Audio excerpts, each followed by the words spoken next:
In a light medicine understanding, we can say, yes, you can regenerate your body. Since our atomic structures are made of light, we can utilize light in conjunction with combination therapies to facilitate greater levels of health and well-being. In fact, our cells can use electricity, light, and sound as energy sources.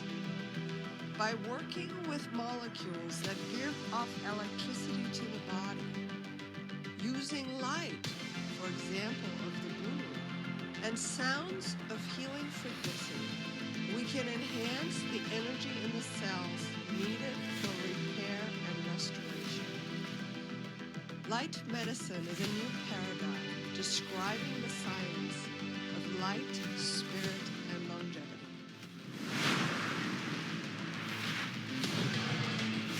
The ultimate medicine is light.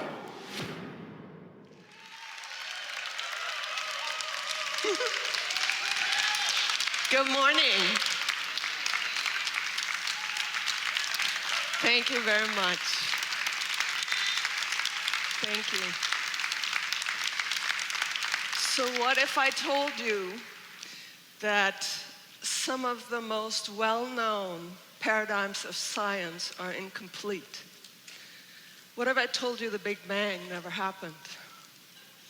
What if I told you that general relativity is incomplete? And that the model of Watson and Crick of DNA is also incomplete, and that these scientists knew that in their lifetime? There was one scientist by the name of Nikola Tesla who knew of a different way and who described ether physics. Ether physics is the science of a luminiferous, elastic liquid that is the base of all creation, and that its manifestation in torsion physics, in torsion waves, is what actually changes all forces in nature. The way to rejuvenate your body is exactly the same way by which you would propulse an anti-gravity spaceship. And Nikola Tesla knew that. So the ether that consists of omnions and omnitrons that are interacting with each other and creating an electromagnetic grid is in momentum. And in the crossing points, there are micro vortices that we call torsion waves that are occurring. So the way Nikola Tesla utilized this to create anti-gravity propulsion systems is that he created a high voltage electrical current to change the momentum of the ether. And that then allowed to overcome inertia and gravity. Nikola Tesla did the same thing to his own body. So we are a conglomerate of molecules that are spinning in space. And as we change our spin, the torsion waves that we are producing is changing. So any time that you change the spin state of an electron, of a proton, you change the mass and time of that biological system. There was an astrophysicist by the name of Kozyrev who understood and described the phenomenon of torsion physics, and he understood that any time that we accelerate a particle, we change the information of the torsion spin, and that the space-time also is being twisted. So right there in that process, you are changing the density of time. You can switch time forwards and backwards. You can alter mass. You can change the bond angles between water molecules. You can change radioactive nuclear decay rates. What does that have to do with you? So your body is a conglomerate of molecules that if you reverse engineer it, it is actually light. And so you give off photons, and you are in your body, are moving massive amount of electrical currents, and that's how actually your organs function. Ramtha gave a teaching on light medicine, and he explained that the loss of light of the organism is the cause for inflammation and thereby aging. So you are a contained system of energy, and if you're losing light, then the health of the organism is declining. But because there is so much energy in your system, in fact, per cubic centimeter, you are emanating 8,000 times more energy than the sun. So because there is so much energy in the system is uniquely sensitive to extremely weak signals. So what that means is that one photon that hits the retina can be amplified so massively within your body that it can initiate 100,000 chemical reactions in your body. So if we then think that you are a spaceship and that all we have to do is increase the energy within your system, and that we are going to do it by giving electrical energy or light energy to your system. Ramtha described several different ways of being able to do it. So we can do it mass to mass, we can do it via light, and we can also do it via mind, because the observation of our thought directly bends light into form and creates torsion waves. So let's say that you have a disease, you have lost light, and we want to employ all mechanisms to help you regain it. We can look at molecules, and all molecules have a light body because they descend from light into mass. We can look at these molecules and their ability to give off light or electricity. Why are light and electricity synonymous? Because whenever an electron is excited, there is an orbital jump, and in that jump, a photon is absorbed, so we're absorbing light. When that electricity is given for biochemical reaction, the photon jumps again and we give off light. So at all times there are light waves, and there's actually also sound waves. So you are a conglomerate of a neighborhood of diversified light whose harmony is you. That is a quote from Ramtha.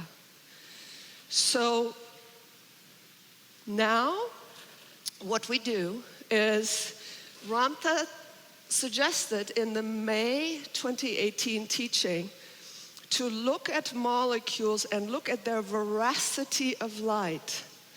And so in order to research that, he had suggested to look at light spectroscopy. Light spectroscopy is a way to quantify atomic bonds by their energy emission. And so you can have a molecule that is giving off information, for example, in the ultraviolet realm or in the infrared realm. And so if we understand again that you are an energetic system, if we give that molecule, and that molecule is giving the information of ultraviolet light, and it's also giving electrons, so direct electricity, then all we have to do is look at the ability of an individual molecule to generate electricity. So that's what I did. And these molecules are able to regenerate the entire system. So what that means is because we are a biophotonic light field, if that light field is coherent, means harmonious, you are joyful, you are in the now, there's no diseases, there's complete harmony. And we give a molecule like carbon-60, which is an electron donor of immense electrical property. Now we can give the electricity, but it will increase the electricity in the entire coherent system. So what that means is that we're not just upregulating one gene that creates health. We are upregulating all health-creating genes. And we are downregulating all disease-creating genes. You understand? So everything is related to the whole. In terms of the idea of carcinogens or molecules that make us sick, we can look at our model of how we understand DNA. And what I told you earlier is that Watson and Crick's model was incomplete because what they said was that one gene was in charge of encoding one specific thing. Dr. Garayev from the Genome Linguistics Institute in Moscow had proposed an alternative model. And that model says that your DNA is a holographic optical and sound system that is giving your information in space and time and emitting it as light. So when our DNA is being read, one gene is being read in the context of your entire space and time, your holographic program. So your little toe knows that your brain, your ear, and your heart are functioning, and it knows it when it reads that one gene. So that is why CRISPR gene editing hasn't solved all diseases, because CRISPR gene editing does not know about the holographic context of the whole throughout space-time. So what has been shown in studies is that the genetic information of a biological organism can be captured as that holographic light and sound form, and it can actually be transferred from one species of a frog away 5 kilometers through a laser to another species of a frog, and you have transmitted that genetic information. So what that means is that we can manipulate genes through light and sound. So let's say someone is ill and we give them molecules that are increasing the electricity within their system. So that is mass to mass. You're going to take things like vitamin C, which is a profound electron donor, and all of its beneficial effects are related to its capacities to solve electrons in a watery solution, create an electrical current. That is why it can be acting like a panacea of healing. You have things like peptides. They have optical properties. They have a twist. That twist encodes certain colors and information. So you have a peptide like GHK copper that is able to give proton atomic energy to a system. And how is it possible that one molecule can reset 30% of the human genes back to health? Well, now we know. By giving this atomic energy, the entire coherent whole is uplifted to a greater energy level and therefore to a greater state of health. The blue room utilizes ultraviolet blue light. Ultraviolet blue light at that frequency has 10 to the power of 40 more photons than would be expected in what's called a thermodynamic equilibrium. So one photon can set off a cascade of 100,000 chemical reactions, remember? So what can a 1 with 40 zeros of photons do in your system? Why does the blue room work? So our skin has melanin, and that melanin has a mechanism to absorb light. We can store it in our system, and now we can use it for healing energy. The same concept. So we are able to increase the overall energy in the biological system. We're accelerating the spin of electron, and we have just changed your space-time. We have reversed the time in your body. And we have done that because as we change the spin of your particle mass, we have changed torsion, and that affects all of these different properties. So we've age reversed you. So the other way that cells can function is they can utilize sound waves, phonon. So you are actually emitting sound, just as you're emitting light. And that sound is frequency specific to you.